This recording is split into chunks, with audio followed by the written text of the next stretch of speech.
할렐루야. 우리 같이 한번 해볼까요? 마음 들여 주의 뜻을 이루는 교회. 예, 오늘은 이러한 제목으로 우리 느헤미야 세 번째 시간을 갖도록 하겠습니다. 제가 설교 제목을 정하다 보니까 이거 참 좋은 표어와도 같다 이런 생각이 마음에 쏙 들었습니다. 그래서 내년도 표어를 이변이 없는 한 마음 들여 주의 뜻을 이루는 교회로 삼으면 어떨까 이런 마음에 또 소원이 생기기도 합니다. 여러분들 오늘 이 말씀을 통해서 우리에게 주시는 비전과 우리가 생명의 교회 공동체를 위해서 어떠한 사람이 되어야 될 것인지 함께 좀 다짐하는 시간이 되었으면 좋겠습니다. 항저우 아시안 게임이 이제 뭐 곧 폐막식이죠. 그래도 우리나라가 예전만 해도 제가 어렸을 때 86 아시안 게임, 88 올림픽 이럴 때만 해도 금메달 한 개 따는 게 참 그렇게 어려운 일이 아닐 수 없었는데 요새는 너무나 쉽게 따다 보니까 금메달 따는 게 쉬운 줄 알아요. 근데 사실 국제 무대도 그렇겠지만 사실 아시아 무대도 작은 무대는 아닙니다. 그래서 아시안 게임에서 금메달을 딴다라고 하는 건 정말 박수받아 마땅하고 단순히 그냥 대진이 좋고 운이 좋고 이것이 아니라 그 금메달을 따기 위한 그동안의 숱한 노력, 숱한 그 땀의 결실이라고 생각을 하고 이렇게 치아를 드리는 바입니다. 제가 어제 되게 이렇게 재밌는 게 많이 있었어요. 야구도 있었고 축구도 있었고 또 그리고 배드민턴도 있었고 그랬는데 저는 사실 이번에 야구는 제가 좋아하는 종목이긴 하지만 개인적으로 좀 실망을 많이 해가지고 야구는 좀 대충 봤어요. 이제 축구하기 전에 이제 그 배드민턴 안세영 선수 이렇게 배드민턴 하는 거를 봤는데 너무 감동적으로 제가 이렇게 경기를 봤습니다. 축구는 단체전이고 배드민턴은 여자 단식이었는데 이 안세영 선수가 1세트에 18대 16인가 이렇게 이기고 있다가 오른쪽 허벅지에 부상을 입었어요. 그래서 막 쩔뚝쩔뚝하게 됩니다. 복식과 달리 단식은 이 먼 코트를 돌아다니면서 사방팔방 돌아다니면서 쳐야 되기 때문에 허벅지에 무리가 간다라는 건 그날 경기를 포기해야 되는 상황인 거예요. 어떻게 1세트는 이겼는데 2세트는 다리가 움직여지질 않으니까 어떻게 할 수가 없지 않습니까? 그래서 중국의 거기도 세계 랭킹 1위였다가 지금 3위로 바뀌었지만 아무튼 월드 클래스인 중국 선수한테 고전을 하다가 1대1이 됐단 말이에요. 그래서 오늘 아침 그 기사를 보니까 관중석에서 그 부모님이 엄마가 세영아 그냥 포기해 잘했어 이제 그냥 기권해 이랬는데 그 소리가 안 들렸대요. 안 들려서 어찌어찌 했는데 3세트 하다 보니까 중국 선수도 지친 거예요. 중국 선수도 다리에 쥐가 나가지고 더 이상 움직일 수가 없고 신들림 방어를 하는데요. 이거는 세계가 극찬하는 어떤 방어 실력. 그래서 결국은 이 안세영 선수가 정말 이 쩔뚝쩔뚝거리는 이 부상 투혼으로 금메달을 따는 걸 보면서 참 대단하다. 사실 배드민턴 우리가 알아줍니까?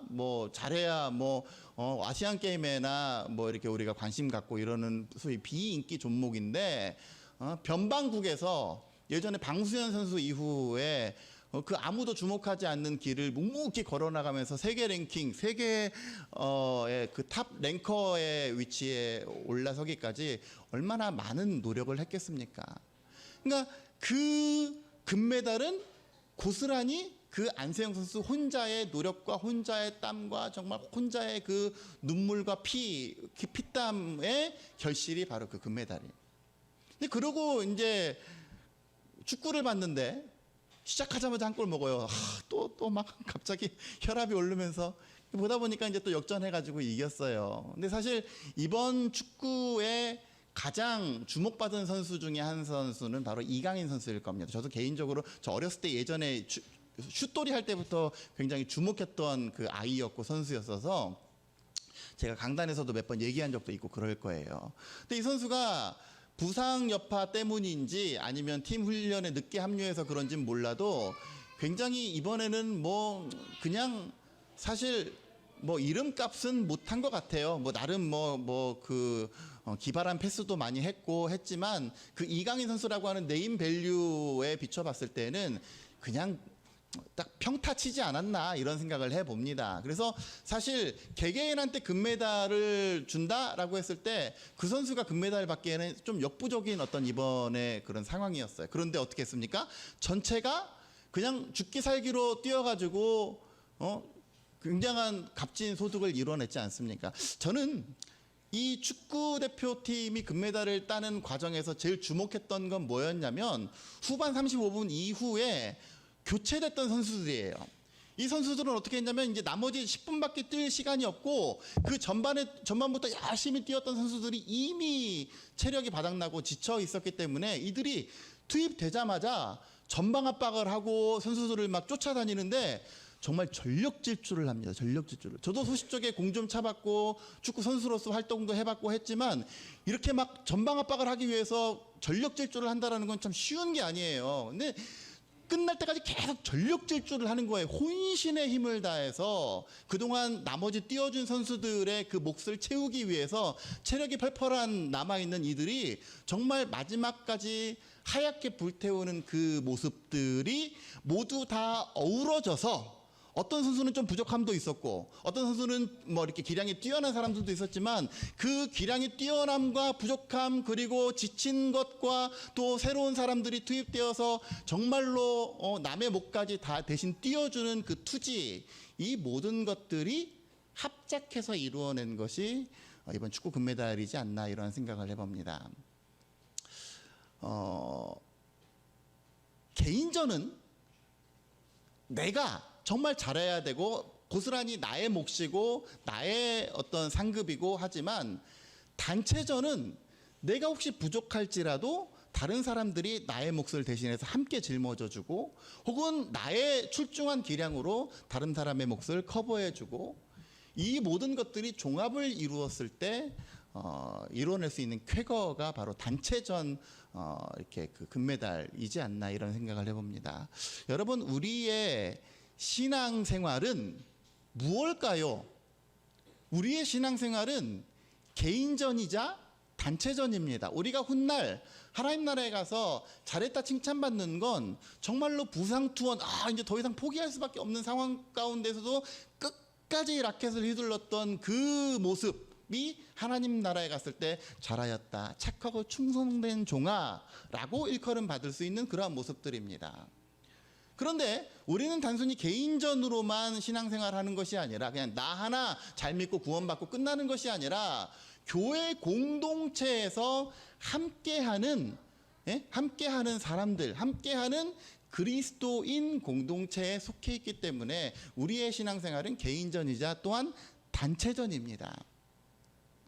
그 단체전에서 우리가 다 함께 상급을 누리기 위해서는 어떤 사람이 열심히 좀 부족하고 어떤 사람의 좀 믿음이 부족할 때에 내가 두 배로 띄워주고 내가 일락 물어주고 띄워주는 그 열심과 성실함이 모두가 합쳐지게 될 때 좋은 교회가 되고 그 교회를 통해서 하나님께서 일하시고 그 교회를 통해서 하나님께서 영광 받아 주시는 줄로 믿으시기를 간절히 바랍니다. 그래서 우리 에스라도 그렇고 느헤미야도 그랬지만 이 에스라와 느헤미야가 공통적으로 다루고 있는 것이 뭐라 그랬어요? 함께 세워나가고 함께 수축해 나가고 그러기에 우리가 오늘 말씀을 읽어나가면서 마치 축구가 모두가 함께 합심해서 금메달을 따냈던 것처럼 오늘 느헤미야를 통해서 함께 일했던 이스라엘 백성들이 어떻게 성벽을 재건했는지 오늘 우리가 4장 6절만 읽었는데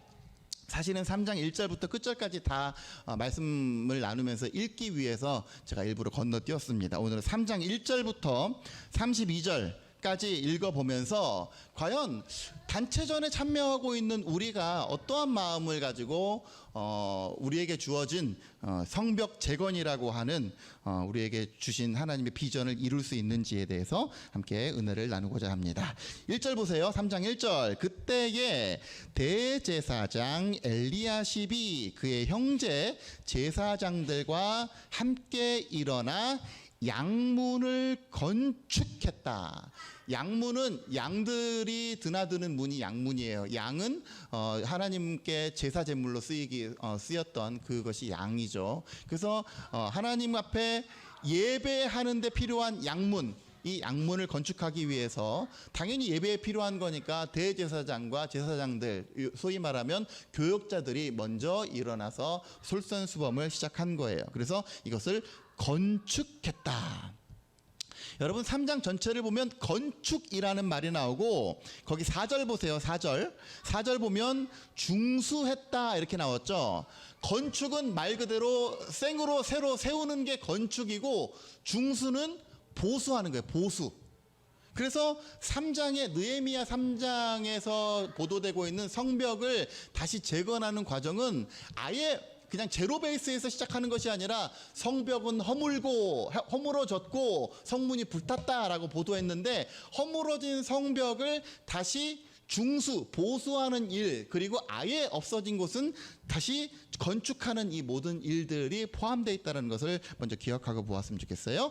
양문을 건축하여 성별하고 문짝을 달고 또 성벽을 건축하여 한메아라고 일컬어지는 메아 망대에서부터 하나넬 망대까지 성별하였다. 그러니까 이게 이 성벽이 군사적인 기능이 있다고 했으니까 여기 망대가 있는 게 당연하겠죠. 자, 그다음 여리고 사람들이 건축하였다. 여리고는 어디라 그랬어요? 요단 동편에서 첫 관문이 그 요단강에서 딱 처음에 들어갔을 때 여호수아의 군대가 가장 처음 맞닥뜨렸던 도시가 여리고였죠. 여리고. 제가 가봤더니 여리고는 이렇게 산지 지형으로 돼 있어가지고 굉장히 천혜의 요새입니다. 이곳에 살고 있는 사람들이 건축하였다. 또 그 다음은 이므리의 아들 삭굴이 건축하였고 어문은 말 그대로 피시게이트예요. 피시게이트, 아마 여기에 그 어시장이 있었던 것 같아요. 어시장. 그래서 이 어문은 하스나의 자손들이 건축하여 그 대들보를 얹고 문짝을 달고 자물쇠와 빗장을 갖추었고,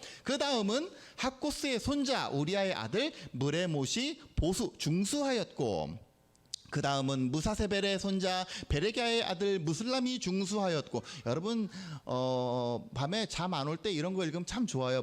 누가 누구를 낳았고 뭐 듣도 보도 못한 이름들이 뭐 보수하였고 중수하였고, 이게 읽다 보면 이렇게 되는 거예요.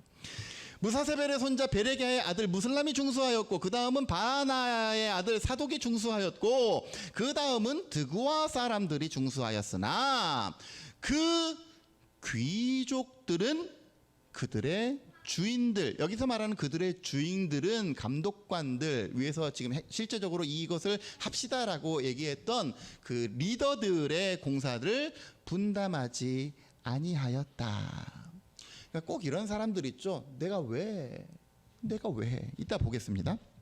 6절 옛 문은 바세아의 아들 요야다와 부소드아의 아들 무슬람이 중수하여 그 들보를 얹고 문짝 달고 자물쇠 빗장 갖추었고, 그 다음은 기브온 사람 물라다와 메로노 사람 야돈이 강 서쪽 총독의 관할. 이 여기서 말하는 강은 유프라데스 강이에요. 유프라데스 강 서쪽에 지금 여기를 다스리는 총독의 관할에 속한 기브온 사람들과 그리고 미스바 사람들과 더불어 중수하였다. 다 아실 필요 없고 그냥 이런 사람들이 있었나 보다, 세웠나 보다. 그 다음은 금장색. 금장색은 뭐예요?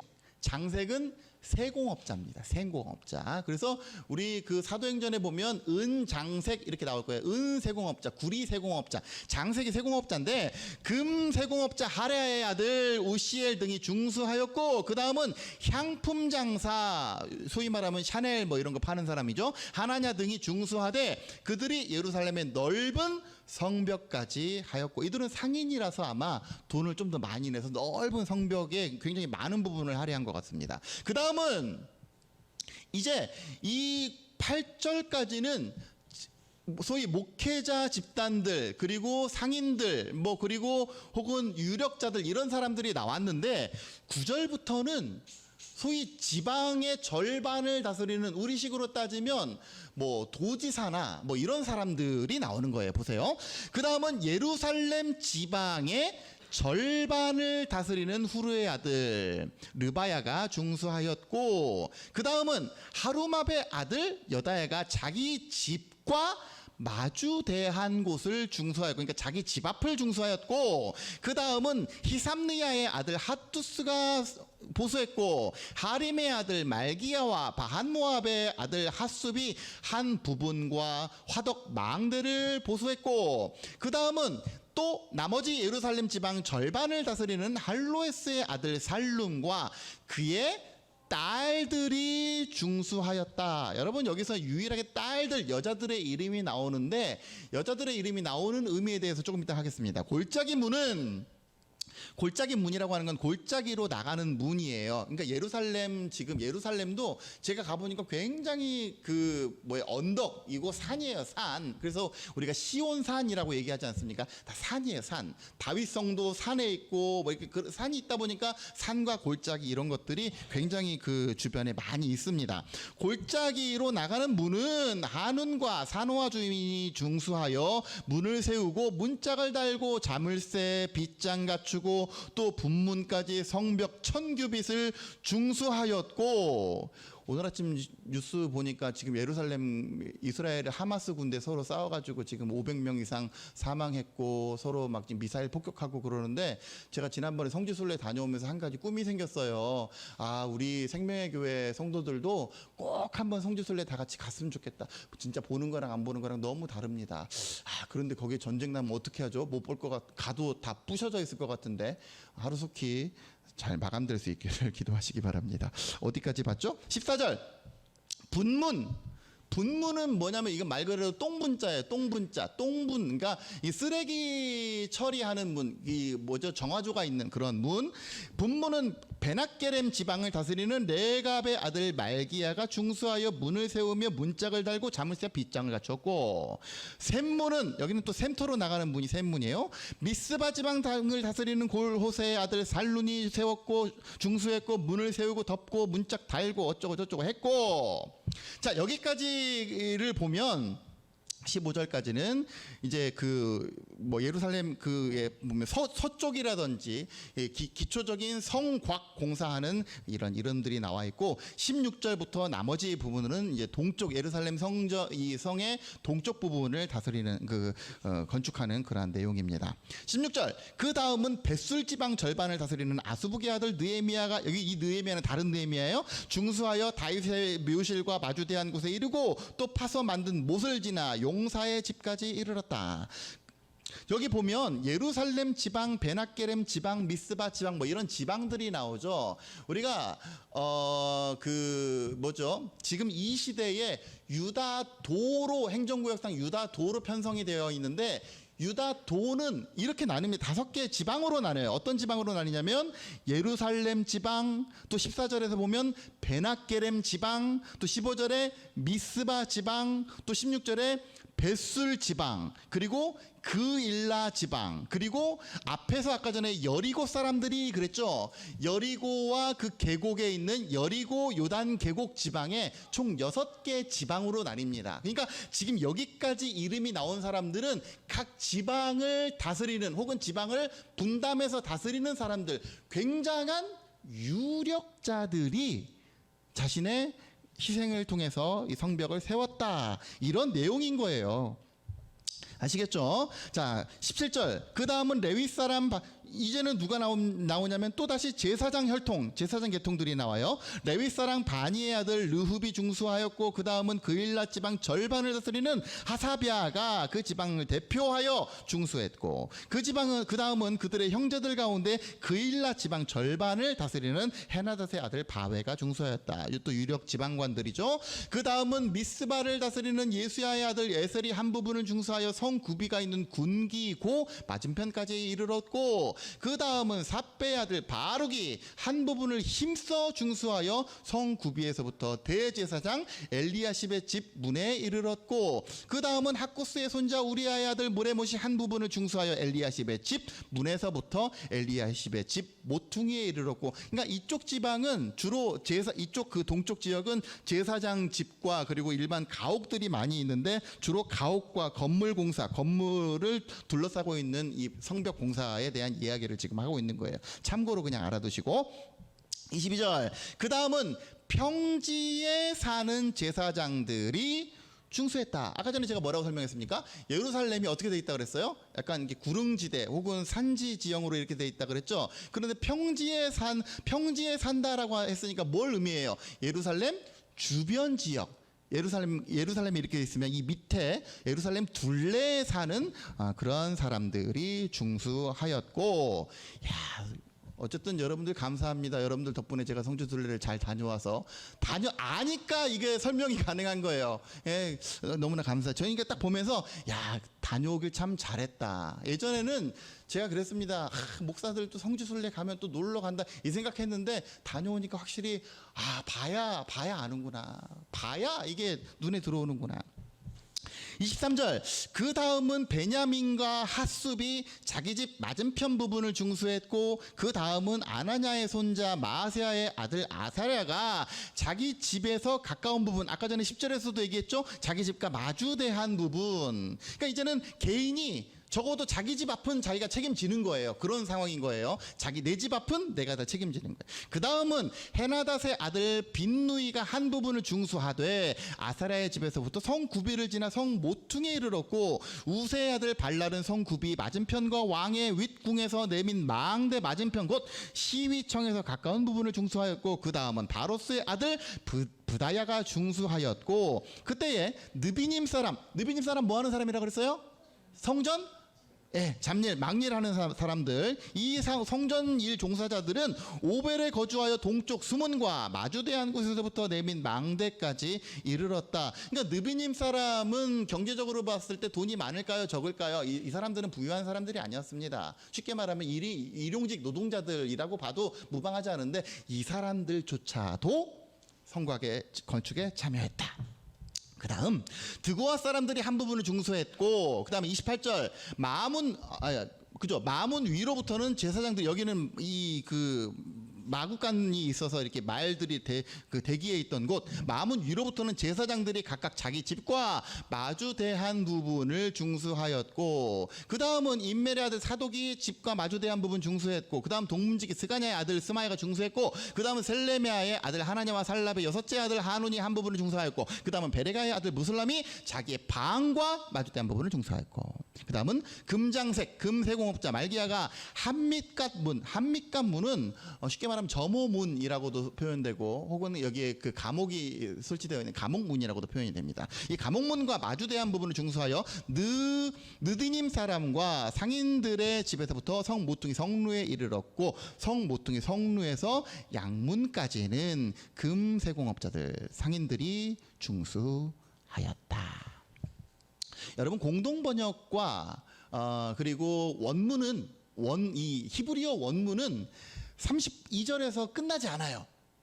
32절에서 3장이 끝나지 않고 4장 6절까지 갑니다. 그래서 이 장절로 따지면 4장 6절 32절부터 이후로 4장 1절이 33절, 34절, 35절 이렇게 돼가지고 4장 6절이 38절 이렇게 돼요. 한 덩어리예요. 제가 오늘 마지막에 뭘 읽었습니까? 우리가 성을 다 건축하여 전부가 연결되고 높이가 절반에 이르렀으니 이는 백성이 마음 들여 일을 하였습니다. 제가 입 아프고 마치 수다맨처럼 1절부터 지금 32절까지 쫙 읽었고, 그리고 4장 1절부터 5절까지는 이 과정 가운데 굉장한 많은 방해가 있었어요. 다음 주에 하겠습니다. 이 방해를 뚫고 결국 이 모든 이 사람들이 합심해서 성곽을 두르는데 성공했다라고 하는 내용이 오늘 본문의 말씀의 내용입니다. 여러분, 오늘 이 본문을 보면서 저는 한 3가지 정도로 생각을 해봤어요. 첫째, 여러분, 이 성벽의 건축에 참여한 사람들은 누구였어요? 굉장히 유력한 지방관들 뿐만 아니라, 그러니까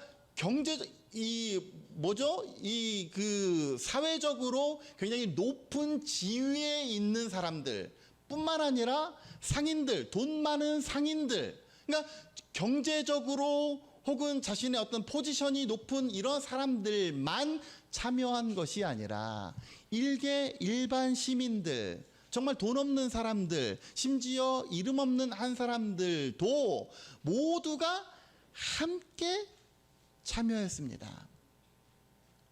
어떤 사람은 그냥 다른 거 타이틀 딱 빼고 그냥 누구의 아들 누구였을 뿐인데 자기 집 앞뿐만 아니라 그 옆부분까지 중수했다. 어디에 이르는 데까지 보수했다. 이런 내용이 나와요. 어떤 사람은 자기 집 앞부분은 적어도 내가 이 정도까지는 책임졌다. 이런 부분도 나오지만 어떤 사람은 그냥 누구의 아들 누구는 자기 집에서 어디에 이르는 저쪽까지 이르러 했다. 그러니까 축구로 말하면 뭐예요? 어떤 사람은 그냥 자기 몫 한 거고 어떤 사람은 부족한 다른 사람의 몫을 위해서 더 뛰어준 거고 자기가 얼마를 가졌느냐 이것이 중요한 것이 아니고 내가 지금 내 포지션이 지방관이냐 뭐냐 이것이 중요한 것이 아니고 남녀노소 경제적인 어떤 모든 백그라운드 이런 것들을 무론하고 마음을 같이 해서 같은 마음 같은 뜻으로 성벽공사에 참여했습니다. 그러니까 결론적으로 나중에 이제 느헤미야 뒤에 나오지만 이 성벽공사 하는데 걸린 기간이 얼마나 걸렸을까요?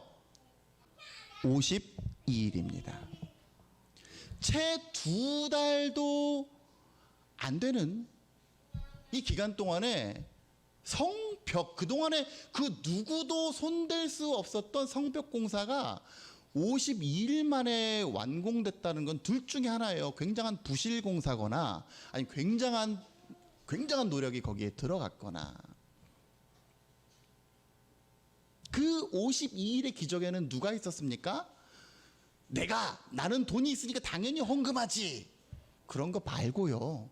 나는 비록 여건이 안 되지만 나는 비록 내 집 앞 한 부분밖에 할 수 없지만 그럼에도 불구하고 남의 것까지 할 수 없는 손이 없어 힘들어하는 저들의 몫까지 함께 띄워주는 모두의 합심이 있었기에 가능한 겁니다. 저는 우리 생명의 교회가 이러한 공동체가 돼야 된다고 생각을 합니다. 어떤 사람은 믿음이 부족해서 열심을 내지 못하는 경우도 있고 어떤 사람은 시간이 부족해서 하지 못하는 경우도 있고 어떤 사람은 물질이 부족해서 하지 못하는 경우도 있어요. 그러나 아이고 나는 뭐 가진 것도 없으니까 나는 아예 제끼지 뭐. 나는 믿음이 부족하니까 나는 항상 예배지 뭐. 그거 말고요. 그럼에도 불구하고 최선을 다해서 함께 참여하는 교회가 되게 될 때에 우리 생명의 교회가 하나님 보시기에 잘했다 칭찬받는 아름다운 교회가 되게 되는 줄로 믿습니다. 그러면 근본적인 질문을 하나 해보자 이거예요. 왜 이들은 이렇게 기쁜 마음으로 성벽공사에 참여했는가? 여러분 오늘 읽은 말씀에서 3장 10절 보세요. 자기 집과 마주대한 곳을 중수했다. 또 23절 자기 집에서 가까운 부분을 중수했다. 28절 자기 집과 마주대한 부분을 중수했다. 29절 자기 집과 마주대한 부분. 30절 자기 방과 마주대한 부분을 중수했다. 심심치 않게 나옵니다. 그러니까 기본적으로 이스라엘 백성이 적어도 자기 집 앞은 자기가 책임진 거예요. 그거 왜 그럽니까? 그 이유가 무엇입니까? 그 이유는 뭐냐면 그렇게 해야 결국 나에게도 유익이 되기 때문에 그래요. 여러분 우리가 예를 들어서 어떤 장사를 하는데 내 집 앞에 눈이 수북히 쌓여 있다고 생각을 해보세요. 물론 구청에서 와서 치워줘야 되겠지만 그것만 기다리고 나는 아무것도 안 하고 있으면 어떻게 됩니까? 사람들이 와요? 안 와요. 결국은 수고스럽지만 쓸어야 돼. 쓰는 이유는 뭐예요? 구청을 도와주기 위해서? 아니에요. 결국은 나를 위한 거예요. 여러분 망대를 세우는 근본적인 목적은 무엇입니까? 이 성벽을 세우는 목적은 안보예요. 안보. 예? 안녕을 보장받기 위해서 수고를 마다하는 거예요. 왜? 그래야 내가 먹고 사는데 지장이 없는 거예요. 결국은 내가 희생하고 내가 손해보고 내가 괜히 내 돈 들여가지고 하는 것 같지만 그렇게 해야 결국은 그 혜택이 고스란히 나에게 돌아오는 겁니다. 여러분 신앙생활을 웬만하면 좋은 교회에서 하고 싶지 않습니까? 신앙생활을 웬만하면 좀 재밌는 데서 하고 싶지 않아요? 예? 우리 교회 학교 아이들 웬만하면 좀 우리 하율이 운율이 참 난 걱정이요. 지금 애들은 점점 커가는데 저 또래 애들이 한 몇 명만 있어도 얼마나 재밌겠어요. 예? 참 좋은 곳에서, 참 좋은 환경에서, 참 좋은 어떤 은혜가 풍성한 곳에서, 혹은 기쁨이 넘치는 곳에서 이렇게 예배하고 싶지 않습니까? 근데 그러려면 어떻게 해야 돼요? 적어도 내 집 앞은 내가 쓸어야 돼요. 적어도 내게 주신 사명, 내게 주신 그리스도인으로서의 모습, 이러한 것들은 내가 감당을 해야 돼요. 왜? 그게 수고스러울 수도 있고 그게 버거울 때도 있고 그게 때로는 귀찮은 일이 될 수 있어도 그렇게 해서 성벽 둘레가 완공이 되어서 좋은 교회가 되어야, 그래야 결국 내 영적 생활에 유익이 있는 줄로 믿습니다. 여러분, 그러니까 기쁜 마음으로 참여하는 거예요. 적어도 자기 집과 마주대한 부분을 중수했다. 이건 뭐예요? 내 몫은 내가 책임졌다. 우리 신앙생활 가운데 내 몫은 뭡니까? 내 몫은 우리에게 주어진 말씀과 기도의 사명들, 나아가 전도의 일들, 이러한 것들을 우리가 스스로 누구 하나가 결원이 생기면 결국 다른 사람이 그것을 메꾸기 위해서 전전긍긍해야 됩니다. 바라기는 저와 여러분들이 더욱더 좋은 교회, 좋은 우리 생명의 교회를 만들어서 결국은 우리 신앙에 더욱더 유익이 되도록 함께 뛰는 저와 여러분들 되어주시기를 주의 이름으로 간절히 소원합니다. 그래서 내릴 수 있는 결론은 뭐냐면, 하나씩 분담하면 전체가 수월해요.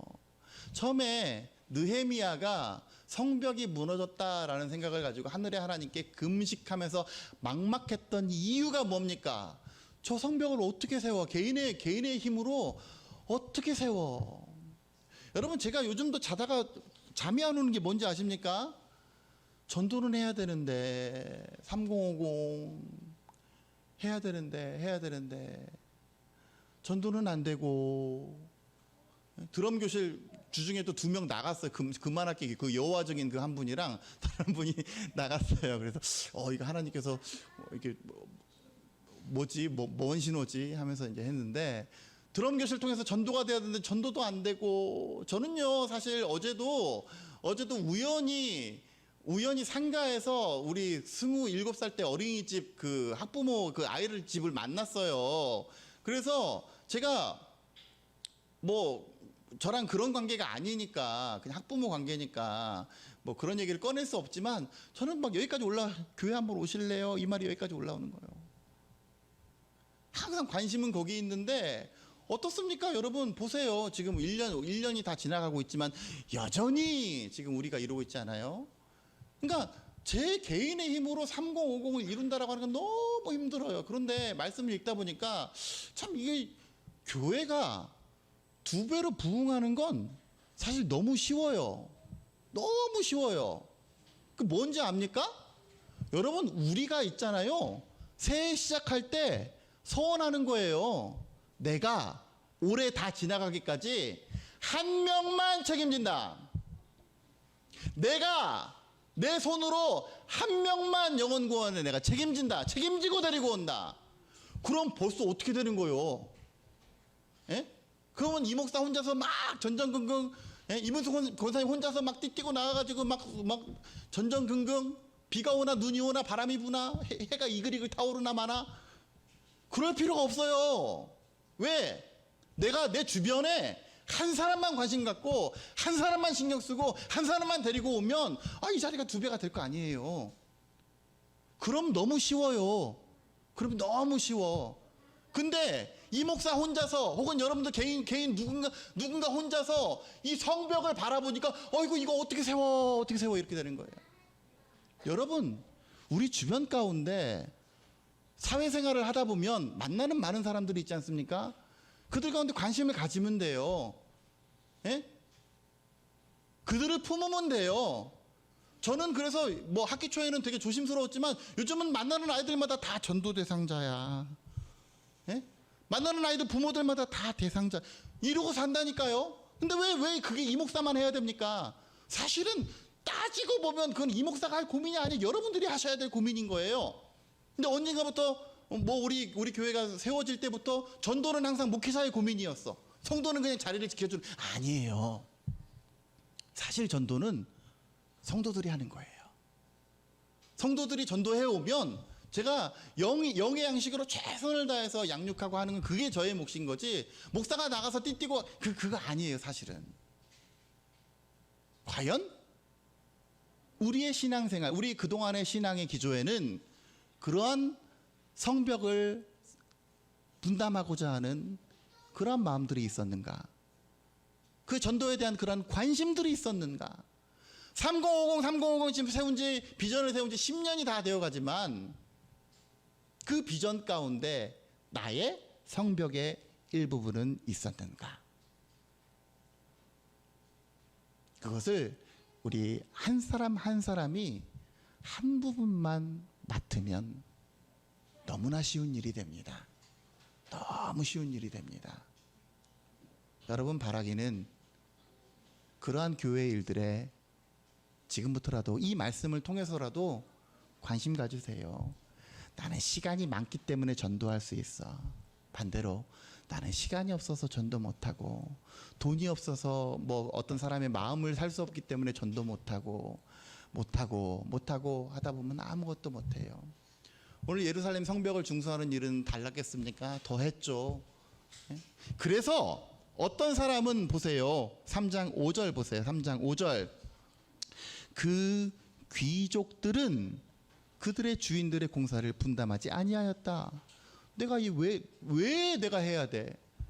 왜 내가 이걸 전도를 해야 돼? 다른 사람들이 하면 그걸로 족하지, 내가 왜 내 돈 들여서 내 집 앞도 아니고 옆집을 내가 뭐 하려고 해? 내 신앙이면 족하지. 이렇게 생각하는 사람들도 있었는 반면에 거기 보세요. 12절. 살룸과 그의 딸들이 중수하였다. 아마 이 집에는 아들이 없었던 것 같아요. 근데 북의 사회에서 아들이 없으면 그만 아니에요. 그만. 참여 안 해도 그만이에요. 그런데 이들은 딸들이 나서서, 성경에 딸들이, 여자가 나섰다라고 하는 굉장히 이례적인 일인데, 그들마저도, 나설 필요 없는 그들마저도 나서서 함께 분담하고자 했습니다. 그랬을 때에 오늘 느헤미야 4장 6절에서 뭐라고 합니까? 높이가 절반에 이르렀으니 다 같이 밑에 마지막으로 큰 소리로 시작. 뭐 없어요? 이는 시작. 마음 들여 일을 하였음이라. 여러분, 이 백성이 마음 들여 일을 하였다라는 말을 다른 성경에는 뭐라고 번역한지 아십니까? 다른 성경에는, 공동 번역에는 기어이 해내고야 말겠다는 마음으로 했다. 참 재밌어요. 공동 번역에는 이 마음 들여라는 말을 기어이 해내고야 말겠다는 마음으로 했다. 현대인의 성경에는 최선을 다해 열심히 했다. 새 번역에는 마음을 모아 열심히 했다. 그리고 오늘 개역개정에는 백성이 마음 들여 일을 했다. 여러분 어떤 번역, 뭐 다 비슷한 내용이겠지만 새 번역이 참 너무 마음에 듭니다. 뭐예요? 마음을 모아 열심히. 어떤 한두 사람의 노력이 아니라 모든 사람의 마음이 보였을 때 그 큰 성벽, 정말 누구 한 사람이 감당하기 버거운 그 성벽이 무려 52일 만에 다시금 든든히 세워졌던 것을 보게 됩니다. 우리의 신앙으로 가져왔을 때 우리의 삶도 그랬으면 좋겠습니다. 오늘 금주에 한 구절에도 있지만 형제가 동거하며 연합하여 동거함이 정말 선하고 아름다운 모습으로 보입니다. 이런 시편 기자의 노래가 있어요. 우리가 서로 덜어는 힘에 겨워서 저조한 사람도 있고 열심히 내지 못하는 사람들도 있고, 그럴 때에 그냥 구멍난 채로 놔두는 것이 아니라, 그냥 큰 성벽 그대로 놔두는 것이 아니라 한 부분씩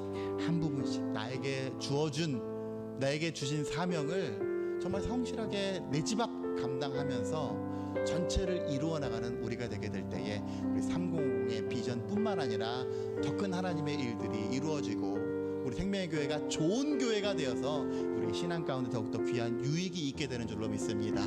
그러한 비전을 가지고 마음 들여 주의 뜻을 이루어 나가는 저와 여러분들 되어주시기를 주의 이름으로 간절히 축원합니다.